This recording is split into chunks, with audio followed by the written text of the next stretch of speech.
സംഗീതവും രാജ്യസ്നേഹവും സിരകളിൽ സംയോജിപ്പിച്ച് നാടിന്റെ തന്നെ അഭിമാന നക്ഷത്രമായി മാറിയ ഒരു സൈനികൻ മണികണ്ഠൻ. 1990 ഡിസംബർ മാസം മുതൽ തുടങ്ങിയ രാജ്യസുരക്ഷയുടെ കർത്തവ്യഭാഗത്തോടൊപ്പം സംഗീതവും കൂടെ കൂട്ടി.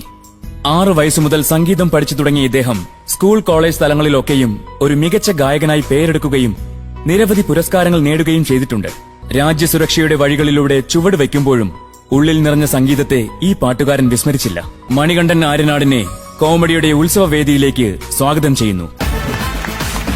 അമ്മ என்றழைக்காத உயிரில்லையே, அம்மாவை வணங்காத உணவில்லையே.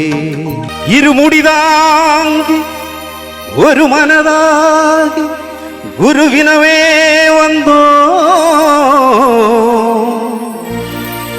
ഇരുവിനത്തീർക്കും യമനയും വെല്ലും തിരുവടിയെ കാണവന്തോ. സൈനിക വിഭാഗമായ CRPF-ലെ സംഗീത സ്നേഹിയായ ഒരു സബ് ഇൻസ്പെക്ടറെ പരിചയപ്പെടുത്തുകയാണ് ഇന്ത്യ ഗേറ്റിൽ ഇനി. ആര്യനാട് സ്വദേശിയായ മണികണ്ഠൻ. വാലിട്ടെഴുതിയ നീലക്കടക്കണ്ണിൽ മീനോ, ഓലഞ്ഞാലിക്കുരുവിയോ, കൂടുകൂട്ടും പുളകമോ, പീലി വീശിയാടും മാമയിലോ. ഈ സംഗീതമാണ് മണികണ്ഠന്റെ ജീവിതം. പാട്ടുകളോടുള്ള സ്നേഹവും ആവേശവും കാക്കിയണിഞ്ഞ ശേഷവും ഉപേക്ഷിക്കാനാവില്ലെന്ന നിലപാട് ജോലിസ്ഥലത്തെ മേൽജീവനക്കാരെ കൊണ്ടുപോലും അംഗീകരിപ്പിച്ചതിന് ഒരു മണികണ്ഠൻ ടച്ചുണ്ട്. അത് മണികണ്ഠന്റെ ജീവിതകഥ തന്നെയാണ്. കന്യാകുമാരി ജില്ലയിൽ നിന്ന് തിരുവനന്തപുരത്തെ ആര്യനാട്ടേക്ക് താമസത്തിനെത്തിയതാണ് കുടുംബം. സ്കൂളിൽ പഠിക്കുമ്പോൾ പാടാനുള്ള കഴിവ് തിരിച്ചറിഞ്ഞ സംഗീതാധ്യാപകനായ ആര്യനാട് രാജുവിന്റെ പ്രോത്സാഹനം. കോളേജ് തലത്തിലെത്തിയപ്പോൾ സുഹൃത്തുക്കളുടെ നിർബന്ധത്തെ തുടർന്നാണ് സ്റ്റേജിൽ കയറിയത്. സദസ്സിന്റെ കൂവലിനെ തോൽപ്പിക്കുന്നതായിരുന്നു പാട്ടുകാരന്റെ മനക്കരുത്ത്. കൂവൽ കയ്യടിയായി മാറിയ നെടുമങ്ങാട് കോളേജിലെ വേദി മണികണ്ഠനെ വളർത്തുകയായിരുന്നു. യൂണിവേഴ്സിറ്റി യുവജനോത്സവ മത്സരങ്ങളിൽ ജി വേണുഗോപാൽ, KS ചിത്ര അടക്കമുള്ളവരുടെ സമകാലികനായി മത്സരിച്ചു.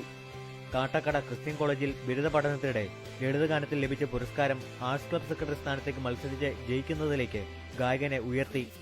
നെയ്യാറ്റിൻ കരവാഴും കണ്ണാ, നിൻ മുന്നിലൊരു നെയ്വിളക്കാവട്ടെ എന്റെ ജന്മം, കണ്ണിനു കണ്ണായൊരുണ്ണിക്കു തിരുമുമ്പിൽ കർപ്പൂരമാവട്ടെ എന്റെ ജന്മം. തിരുവനന്തപുരം സരിഗ ഓർക്കസ്ട്രയിലൂടെ അങ്ങനെ ഗാനമേള സ്റ്റേജുകളിലേക്കുള്ള വഴികളും തുറക്കുകയായിരുന്നു. ഇതേ കാലയളവിൽ പാലൽ കോളേജ് അധ്യാപകനുമായി. സ്ഥിരവരുമാനത്തിനു വേണ്ടിയുള്ള അന്വേഷണമാണ് CRPF ജോലിയിലേക്ക് എത്തിച്ചത്. കലാപ്രവർത്തനങ്ങൾക്ക് വിഘ്നം വരുമെന്ന ആശങ്കയോടെ 1990 ഡിസംബറിൽ ഗായകൻ കാക്കിയണിയാൻ ഡൽഹിയിൽ വണ്ടിയിറങ്ങി. പ്രതീക്ഷിച്ച പോലെ കലാപ്രവർത്തനം പെട്ടിയിലായി. 6 വർഷം പാട്ടുപെട്ടി തുറക്കാനായില്ല. അങ്ങനെ മദ്രാസിലേക്കൊരു സ്ഥലം മാറ്റം തരപ്പെടുത്തി. മദ്രാസിൽ നിന്നും ഡൽഹിയിലേക്ക് തിരികെ വണ്ടി കയറുമ്പോൾ എന്തു വന്നാലും കലാജീവിതം ജോലിക്കൊപ്പം തുടരണമെന്ന നിശ്ചയദാർഢ്യം മണികണ്ഠന്റെ മനസ്സിലുണ്ടായിരുന്നു. CRPF ക്യാമ്പ് വിട്ട് മലയാളികൾ തിങ്ങിപ്പാർക്കുന്ന ദിൽഷാദ് ഗാർഡനിൽ താമസമാക്കിയ ശേഷം 1999 പ്രണവം ഓർക്കസ്ട്ര എന്നൊരു ഗാനമേള ട്രൂപ്പുണ്ടാക്കി. ഡൽഹിയിലെങ്ങും പിന്നീട് നിരവധി വേദികളാണ് അദ്ദേഹത്തിനായി തുറന്നു കിട്ടിയത്. പിന്നീട് CRPF നോർത്തേൺ സെക്ടറിന്റെ കലാവിഭാഗം കോർഡിനേറ്റർ വരെയായി. നമ്മള് സുഖമായിട്ട് ഓരോ ദിവസവും രാത്രി കിടന്നുറങ്ങുമ്പോൾ, നല്ല നമ്മൾ കിടന്നുറങ്ങുമ്പോൾ നമുക്ക് വേണ്ടി ഉറക്കമുളച്ച് നമ്മുടെ രാജ്യത്തിന്റെ സുരക്ഷയ്ക്ക് വേണ്ടി നമുക്ക് എല്ലാവർക്കും വേണ്ടി കാവൽ നിൽക്കുന്നവരാണ് സൈനികർ, അല്ലെ? ആ സൈനിക വിഭാഗത്തിൽ അർദ്ധ സൈനിക വിഭാഗമായ CRPF-ൽ ഒരു ഉയർന്ന ഉദ്യോഗസ്ഥനാണ് ഇന്നത്തെ അതിഥി. അപ്പൊ നിങ്ങൾ വിചാരിക്കും, അതെ, അദ്ദേഹം നല്ലൊരു പാട്ടുകാരനാണ്, അദ്ദേഹം വലിയൊരു കലാസ്വാദകനാണ്. സ്വാഗതം ചെയ്യാം ശ്രീ മണികണ്ഠൻ ആര്യാണ്. സ്വാഗതം മണിച്ചേട്ടാ. നമസ്കാരം. നമസ്കാരം.